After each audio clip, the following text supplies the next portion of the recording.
Now, the final 10 minutes of this sequence is basically I'm taking my pointer finger out of it, and now it's pure hand-eye coordination. So I'm still going to have my drawing down here. I'm never going to look at my drawing.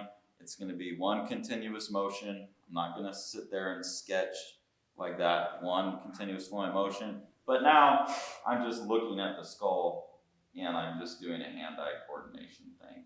So I've basically taken my finger, which was pointing on the screen, I've taken that out, and I'm just hand-eye coordinating. Again, it's going to be tempting to try and draw the object. It's going to be tempting to edge detect, but we're still trying to get our eye just moving across the object. Something that you might want to think about is if I'm looking at this skull, there's no reason that I have to trace all the way along here to get over here. My eye may just be interested in this part and then all of a sudden interested in the teeth.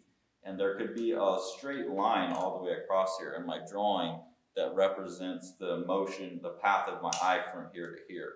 So you're trying to record some of the path of your attention. Let your attention wander around the thing, get interested in different parts. And if that has a straight line, as you know, like as the crow flies, getting from one place to the other, then encode that straight line in the drawing as well.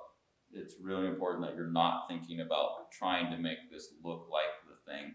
You're recording the path of your looking at it. So that's the last one, 10 minutes of that.